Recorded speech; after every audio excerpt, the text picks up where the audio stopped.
Hello, everyone, and welcome back to our BGD STEM speaker series. Today we have with us Miss Melissa Douglas.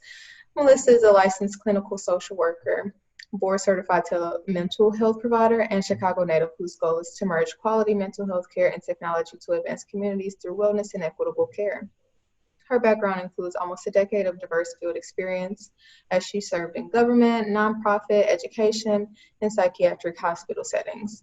She's now the founder of Goal Driven Counseling, a virtual multi-state group mental health counseling practice. Melissa also coaches busy professionals and teams on how to prioritize self-care and personal wellness. She consults with other mental health professionals and organizations on how to incorporate tech into their services and serves as an adjunct professor where she teaches a graduate level course on integrating technology and social work practice at UMSL, the University of Missouri, St. Louis. Melissa is passionate about self-care, normalizing mental health by increasing access and decreasing barriers, and is an advocate for community-based education. To date, she has shared her knowledge on subjects with platforms such as National Public Radio, blackdoctor.org, KPLR News Channel 11, the National Association of Social Workers, and various other conferences, podcasts, and trainings. As she wears many hats, Melissa asserts her most rewarding role is lovingly that of wife and mom to three incredible kids. Welcome, Melissa Douglas. Thank you, Ashanti, so much. Can you go ahead and make me the host so I can share my screen? Absolutely. Yes, and so once we get the presentation started, we can definitely skip the intro because you introduced me so eloquently, Ashanti, and I really just appreciate Black Girls Do STEM. Thank you so much for inviting me and us getting a chance to do this. So let me go ahead and get the presentation up. Like I shared with, we got two different presentations, okay. There we go, that's the right one, okay. So, yeah, so I'm going to just present this in the mindset of speaking with our college students regarding mental health, and all of my contact information and things is at the end. So I mean, when you're watching in your spare time, if you have any questions, anything is unclear, you have any kind of personal situations that you might want to just ask some questions about, please feel free to contact me. So we can move through this presentation, this introduction. Ashanti already introduced me so well and just really shared just what I do in regards to mental health teaching and just advocacy when it comes to mental health services. So we can go right past that. I always like to start my presentation in regards to just thinking about mental health and getting to a mindset of how we take care of ourselves, how we look at our emotional and mental health. And I like to start with this activity called In My Dreams. And in this particular time, what you're going to do, we see this big, beautiful house that looks like the dream house to quarantine in, right? And then on the other side, we have, the super fancy car. I think those are Lamborghini doors. I don't know. I could be wrong, but they're the doors that go in the air and they're really fancy. So I like for our students to just take a moment and think about, in your dreams, when you have that dream career and that dream life in the future, which one of these would you desire? Would you really like a dream home? Would you really like a dream car? I know you might like both, but I just want you to have a moment to just think about, what would that look like? Where would it be located? If it's a car, what color would it be? What power under the hood would it have? If it's the home, would it look like this? Would it look different? Where would it be located? What are some things you would like to have be in it, right? And just take a moment to use some mental imagery to take yourself to a space with one of these things, right? Okay. So next, I want to ask you from there, if you chose the dream home, what if there was no electricity, no utilities, like whatever you thought about that would really make that house a home? What if it didn't have that and it was just an empty shell, right? And if you chose the dream car, right, what if it didn't have any gas, or there just wasn't an engine under the hood at all? It wouldn't go anywhere, right? So when we think about things and how just beautiful they can be and all the stuff that we can put into them and have them appear how we want, we really need a baseline for that to function, okay? And so in this activity, yes, we're thinking about dream homes, dream cars, but I want you to now come into the mindset of yourself, right? Yourself as an individual that needs so many things to effectively function internally, right? And for us, that's what we call self-care, right? Self-care is anything that we can give intentionally to our minds and our bodies that actually helps to fill us up, to help us to feel whole, to feel fulfilled, to feel centered, to feel grounded, to feel peace in ourselves, right? And there's a lot of things that we can do to help us in that self-care journey. But whenever we talk about mental and emotional health, I always want us to come to the mindset of really centering in a very introspective way, to think about yourself and think about the ways in which you need to take care of yourself in all regards. And I want you to stay in that mindset as we transition through this presentation. All right.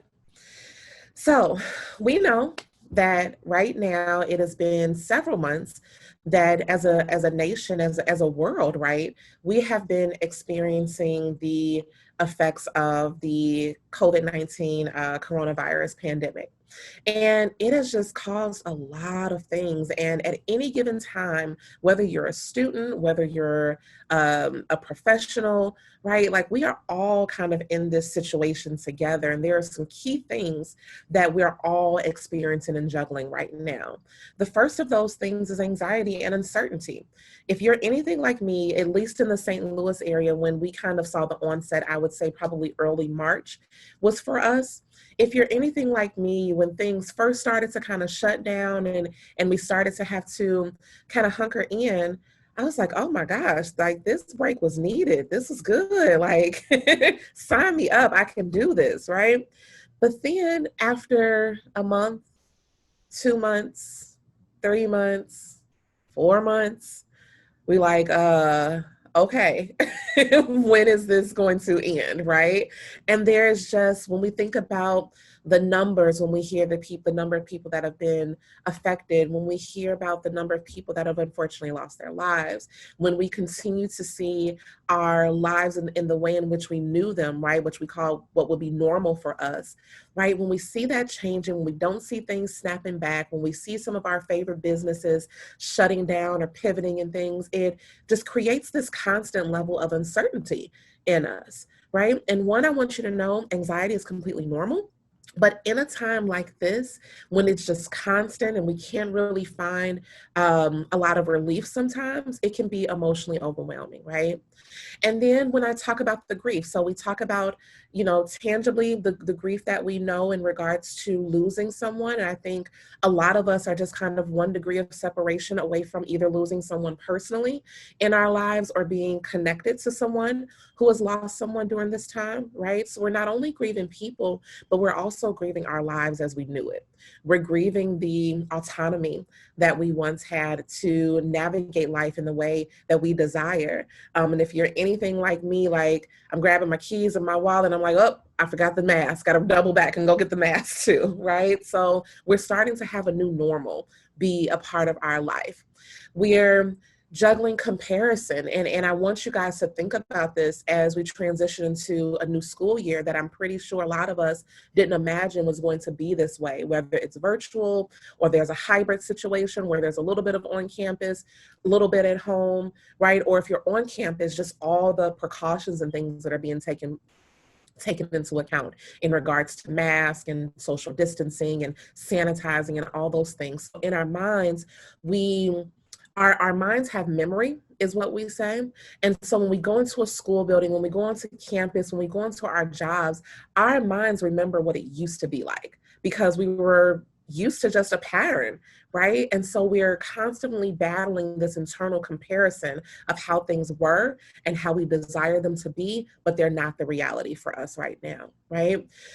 So then we have an enmeshment of work at home as everyone was maybe doing schooling from home and then also juggling work from home and all those things. We might be desiring a lack of physical bonding, so being really close and intimate with our friends and families without this whole social distancing piece there. But then on the other end, if you've been kind of quarantining and shut in with, family as campuses close down, there might be just too much physical bonding, right? You need some personal time, some alone time, because you're not used to being with everybody in this way. And I know there's some grief that was there for some of our college students who had either transitioned on campus or who were preparing to transition on campus. And now they're back home and they're like, hold up, no, like, this wasn't the next step for me, right? I get it. For our parents, there's the juggle of full-time childcare, right? There's a lack of diversity in our self-care right now. A lot of people like to vacation for self-care or go get massages or things of that nature, and some stuff just looks different. And then lastly, because we're just all shut in and there's just a constant uptick in our media consumption, right? We're looking to the news to know the updates on the virus. We're all on social media a great deal, like TikTok and Netflix and YouTube, right? So sometimes we're just also feeling a media overwhelm as well. So there's a lot of things that I want to completely normalize the idea that if you don't feel like yourself right now, it's a whole lot of reasons why. And it's completely okay if you're not feeling okay, or if you're feeling a little bit of just kind of off your mark right now. And there's lots of explanations to that, right? So everything that I just talked through, all these things can create a very high level of stress. And high levels of stress leads to sleep changes that can be sleeping more or sleeping less. It can lead to appetite changes, which can be eating more or eating less, right? It can lead to emotional overwhelm where we're just like, I don't know how to juggle all of this. Can lead to a loss of concentration and focus, which is something that highly affects us as we're trying to do our jobs, as we're trying to get through the semester, as we're trying to keep our grades up, right? And it can be very frustrating to not be able to concentrate and focus in the way in which you want to or you're used to, right? But one thing that I want you to know that a lot of people are not aware of is that carrying high levels of stress actually can be a contributing factor to the development of an anxiety or depression disorder or illness, right? So being stressed and not learning how to positively cope through stress can lead to you having an anxiety disorder or depression disorder and that developing over time, right? So responding to stress is really, really, really important, right? We also see a loss in productivity, right? We're not able to do things and produce things in the way that we want, right? We can be irritable. There can be a loss of interest and motivation. And I want to highlight irritability for Black women is actually, or Black girls and women, is actually when we're anxious, a lot of times our anxiety surfaces in what looks like emotional overwhelm and irritability. And so a lot of times people will say, well, she just got an attitude problem, or she's just always so angry all the time. And I never take that for face value. Whenever I have a Black girl, Black woman that comes into my space and I hear that self-talk, or that's what they've been labeled as, I'm like, talk to me about how you're feeling. Talk to me about what's going on in your heart and your mind. And more times than not, that presentation of this aggression or irritability or all these other negative words that we like to put to it, we ain't shaming our Black girls and our Black women. A lot of times we carry anxiety and we carry stress, and that's how it comes out for us. And we're not going to judge ourselves or shame ourselves for that, but we are going to put the responsibility on ourselves to learn effective coping skills and communication skills so that we don't present in those ways, and we're able to actually talk about our feelings and not just be seen at face value for what we appear to look like, okay? We ain't doing that. All right, so I wanted to take us a little bit, take a step back from just talking about emotional and mental wellness, because it's all interconnected. Like whenever I talk about mental health, we're not going to isolate that from the other parts of our life. And COVID has affected every dimension of our life, right? And how we feel mentally and emotionally also affects other areas of our life. So I wanted to just give you this visual, which I love, and it just highlights the 8 dimensions of wellness that incorporate us as humans and individuals, right? So we are talking a lot in regards to mental health and self-care and everything in the emotional space, but we also have spiritual wellness, right? That's connected to our belief in a higher power or just what our spiritual grounding in what we feel like our purpose and meaning is in life. We have our social wellness, which has been highly impacted, but there's been tons of creativity on how to be socially well, whether that's Zooming with friends or doing socially distanced meetups where there's appropriate space. Or I've loved to see the development of the like birthday and celebratory parades where you ride by the house, honking the horn and all that good stuff, right? That's us being creative and still being socially well, right? We have our physical wellness, which also incorporates just not only our physical exercise, but what we're putting in our bodies with nutrition and wellness and adequate sleep. We have our career wellness, right? So some jobs are totally well to be done through Zoom at home, and some jobs just ain't gonna happen through Zoom, right? But then how we're presenting right now and what we're experiencing right now impacts our careers. We have our intellectual wellness. So how are we feeding our brains? Financial wellness. I've seen some people say, you know, because of being shut in, I'm doing a lot better with my finances. I'm saving money on gas. I might not be eating out as much, or I'm not spending money frivolous. Ooh, that's a tongue twister. You know what I'm trying to say. I'm not overspending, right? I might not have put that money towards that vacation. But then on the other hand, I hear people saying, I'm bored. So Amazon been my best friend, and I've just been spending more and doing more in that regard, right? So we just want to look at our coping skills in that way. And then we have our environmental wellness, right? So some preliminary kind of research that has started to come out is talking about how our air quality was better when people were more shut in and quarantined because the pollutants weren't in the air from our vehicles and planes and things like that, right? So when we talk about wellness, I want you to think about your wellness as a whole person. We call this holistically, right? Thinking of every single area and factor of our life. Right, so honing back in on the mental and emotional space and as college students, I want you to know that from research, we found that the number one barrier to self-care, the number one barrier to self-care is challenges with our mental health. Excuse me. And a 2014 study from the American College Health Association found that anxiety actually regularly afflicts about 61% of college students. And I will go to say that that number is higher now. So I'll be interested to see what those 2020 statistics look like, because I want you to know that anxiety disorders is actually the number one mental illness in at least we'll say the US, right? It affects about 40 million people a year. So when we think about, you know, the stigma that can come with mental health and people being able to openly talk about what they experience and what they go through, like, I'm like, if it's affecting 40 million people, that's like more often than not. So like we have no room for the shame and the stigma and all of that. If, you know, so many of us are experiencing similar things, we might as well talk about it. We might as well be open about it and not feel completely like, you know, we're in this alone, because we're not, okay?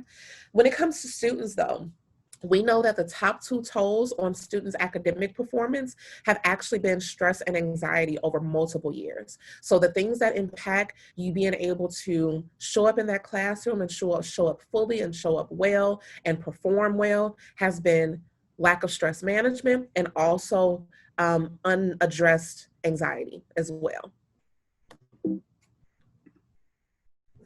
Okay. So what does that look like, right?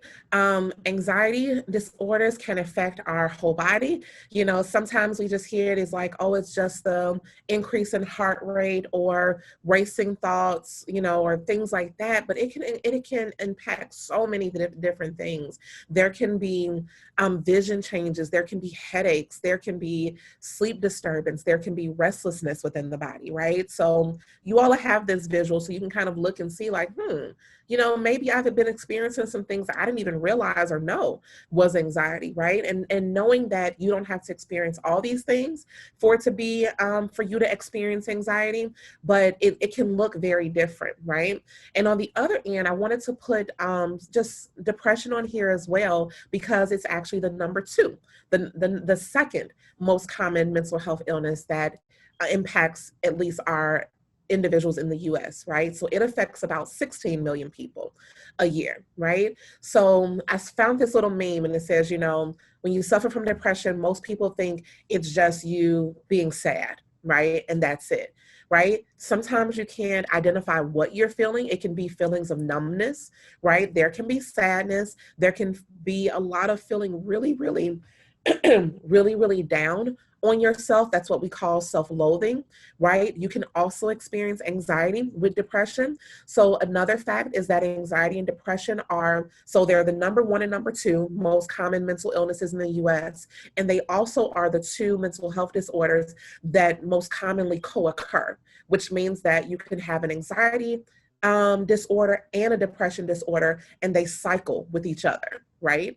So we can absolutely feel anxiety symptoms when we're depressed as well. There can be feelings of hopelessness and helplessness. There can be isolation and withdrawal. There can be feelings of guilt of even feeling this way. You know, I feel guilty that I can't get up. I can't get moving. I don't have the motivation or the energy to do what it is that I might normally do, right? So it looks very different. And then on the most extreme end, it can be thoughts of suicide. It can be self-harm, right? So just really opening your mind up to what this looks like is really, really important, because then you can know what to look like and what to look for, and what the warning signs are.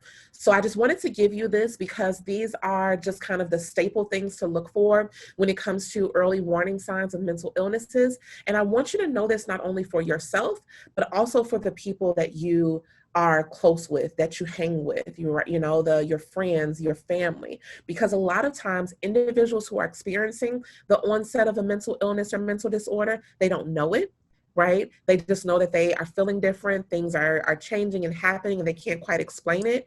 And you from the outside might be able to say, you know what, I've been noticing that you haven't quite been yourself, and I've noticed this in you, and I've noticed this, or when you speak to me, I hear this, right? So you can either identify better for yourself or also be that support to help someone else identify that something's going on and be able to get them the appropriate supports that they need, okay? So when we think about just mental health and what that looks like, and anxiety and depression and all those kind of things, I want you to know that the number one barrier to consistent positive mental health is actually poor boundaries, okay? Right? So one, it's a mental and emotional experience, right? We know about the chemicals in the brain and the imbalances and all that kind of stuff. Is it that scientific contributing factor? Absolutely. Is that all of it? Absolutely not. So a lot of people don't also realize that having poor mental health or cycling through mental health illnesses can actually be a response to how you're showing up in life, or how other people are showing up in your life and what those relationships look like, right? So likewise, one of the most underrated forms of self-care is actually healthy boundaries, right? Healthy boundaries with people that you're in relationship with, healthy boundaries with yourself, which means that I'm not overworking myself, I'm not exerting myself in a way to where I'm not giving back to me and filling up and tending to my own self-care, right? And so we're making sure that we are responding to our mental health at all times, because it's a continuum, right? Sometimes we can feel really, really good. Sometimes we don't. And sometimes we're in the middle or anywhere in between. But I wanted to highlight the healthy boundaries piece, especially as young adults, because you do so much and juggle so much, and school is a huge responsibility. Starting to work is a huge responsibility, and starting to develop the life that you want for yourself, starting to experience some of the microaggressions and some of the impact of, systematic racism and all these kind of things, right? It impacts you greatly as young adults. It impacts you greatly as younger people too, but you're developing into your own now, right? And so really knowing how to navigate these spaces is really, really important. Right? And so having the idea of healthy boundaries on your mind is something that I just want you to do as well. So what is a boundary, right? It's expectations you set for how others treat you, right? It can be one of the hardest things to enforce, but it's a very healthy thing that you need, and you can't be healthy without them, okay? And so I know that having healthy boundaries is something that is really, really difficult. And so I threw in another activity here that you can do in your own time. And I just want you to kind of journal and ask yourself or just self-reflect and say, what is it, in what areas do I have difficulty setting boundaries, right? Is it with my friends? Is it with my family? Is it with my work? Is it with myself? Am I having a hard time setting boundaries in regards to how much TV I'm consuming or how much free time that I'm having? Am I not managing my time and things well, right? So how do you have trouble setting boundaries? And I just want you to write through that, right? What are the things that I have trouble being disciplined with, or being consistent with, or communicating effectively? Okay. Okay. And so, excuse me, from here, then we get to talk about and think about what are the self-care thing. We have about 10 minutes. So I'm going to come rush through this a little bit. Okay. So what are the things that I can do for self-care? You're going to have this, so I'm not going to read through these things, but just like we have the 8 dimensions of wellness, we also have 8 dimensions of self-care things, right? And things that we can do to fill ourselves up, to give ourselves appropriate, just filling back up as we're giving out and pouring into other things. Okay. And those things are going to help us with our boundary setting and really kind of knowing how to navigate that. But we know that boundary setting can be difficult due to the fear of hurting others' feelings, worrying about how you'll be perceived, anxiety, and belief that you don't deserve that, right? So I threw in the coping skills there and also came back to boundaries, because when we are having difficulty setting boundaries, a lot of times we can't tend to those self-care things because this becomes a barrier and it gets in the way. But I want you to know that your mindset about how you enforce the expectations of how others treat you, you learn them from somewhere. It's rooted in core beliefs and core values from childhood, from your family, from your culture, from your environment. And I want you to take a step back when you list out those things that you have trouble in the areas of setting boundaries. I also want you to think, where did I learn this from? Where did I get this idea from? Where did I see this from? So that you can start creating a new normal for yourself. Okay. And so I am leaving you with one of my key things that I always encourage people to do when it comes to taking care of yourself, tending to your mental health, really responding to your individual and personal needs. Create a self-care plan, right? So we're bringing it all together, all the things that we just talked about. Create a self-care plan. If you take yourself through these 6 boxes, you're going to be good, right? What are some consistent self-care things that you plan to practice? So that wheel that I gave you, that self-care wheel, look at that and just grab some things that you either do that you know works really well for you, or that you might want to do and say, you know what, this is where I'm going to start to take care of myself, right? And then let's look at some of those barriers, right? What are the things that get in the way of me tending to self-care? Is it time? Is it lack of boundaries? Is it my time management? Is it discipline, right? And then what are some strategies for you to eliminate those boundaries, those barriers? So start brainstorming. If I know that this is a barrier, what's a possible solution and strategy that I can do to tend to myself? And then also let me be honest about what are the negative coping strategies that I have been using that I don't want to use anymore. So have I been avoidant? Have I been resorting to using, substances and things? Is it alcohol? Is it, marijuana? Like, let's have an honest conversation, right? Is it codependency in relationships? What are some negative coping strategies that I've been using that I can say, you know what, this ain't helping me for real. It gives a temporary, fix, and it's not helping me long term. Let me do something different, right? What are some boundaries that you might need to enforce? And then one of the very, very key things is who will help keep me accountable, right? Who are the people looking at your circle? Who are the people that are taking from you, that are not positively pouring into your goals that you have for yourself? But then who are the people that are there, that are supportive? The mentors, the healthy family members, the professors, the teachers. And then, hey, maybe it's time for a therapist like me, right? Maybe you need an outside objective person that's not a part of your personal circle that can be objective and walk you through really processing and understanding some things for yourself and helping you to gain confidence and empowering you to say, you know what, this is your time now to create the life that you want for yourself. And how can we help you do that? Okay. So this is the plan, y'all, and this is individualized for every single person. So really take some time to do this and look at this. And if you need some help, you can find me. So this is our GDC roadmap. I'm not going to go through this. It just really talks about how we encourage each and every one of the clients that we come in contact with to know that you're the driver of your life, right? And so that means that you have the ability to check your engine, which means tapping into your own internal heart space and mind for yourself. Once you know where you are, you can then shift gears. What are the things that I need to change, implement, keep the same, right? And once you do that, align every single day by navigating your walk through your own life, and then continue to navigate it and pull in the proper supports for yourself. Okay. So thank you all for just having me. This is where you can find me on Facebook. We're Goal Driven Counseling. On Twitter, that actually has changed. We actually have a different hashtag for Twitter, which is the virtual LCSW. And then on Instagram, where the virtual clinician is my personal, well, not personal, it's my business Instagram page. And then under Goal Driven Counseling is my actual counseling practice Instagram page. Okay.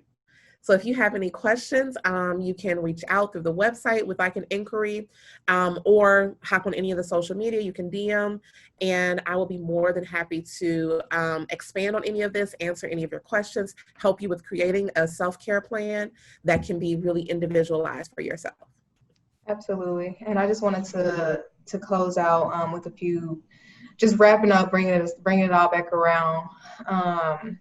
There may be a lot of students out there who are considering therapy, but they don't know where to start. Melissa is a great first step, a great resource.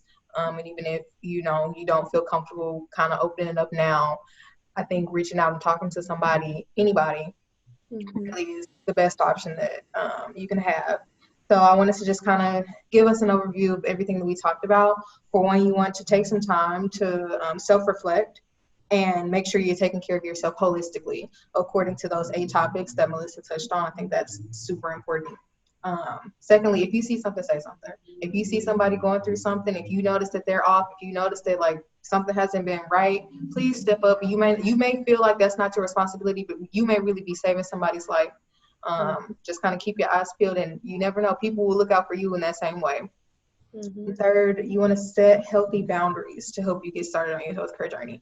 Personally, that has been like, I recently started therapy once the pandemic and everything hit, and like we really got on lockdown, and that has been one of the things that I've been actively working on for myself, because if you don't have boundaries, then you don't have expectations, and you just allow a lot of things to happen to you instead of you controlling what you're doing with your life. So that is also a very, very, very important thing to do. So I want to thank you, Melissa. You shared so much good information, and we'll be sharing the PowerPoint on the Slack channel as well for all the girls. Yeah. Well, thank you so much for having me. That recap was awesome. Like, we might got to go on tour with this, like just come behind and wrap it on up real quick. But no, seriously, I really appreciate you guys having me. I do want to mention too that my counseling practice is a group practice. So we have multiple providers that you can choose from. And so that's one really important thing when it comes to therapy. Is a good fit is one of the most important things. So really looking at a bio, asking about the background, really kind of trying to get a feel for the therapist that you're going to be working with is going to be kind of one of the most important steps to your journey. And you don't always know what that's going to look like. So we have more than just me. So we can definitely help. And if we're not a good fit, we'll definitely refer you to someone who could be. Absolutely. Well, thank you so much, Melissa, for joining us today. And girls, if you have any questions, comments, feel free to reach out to me, reach out to Melissa, reach out to Cynthia. We are here for you, and we want to make sure that you are successful in whatever that looks like for you. So thank you for joining us. Talk to you guys later.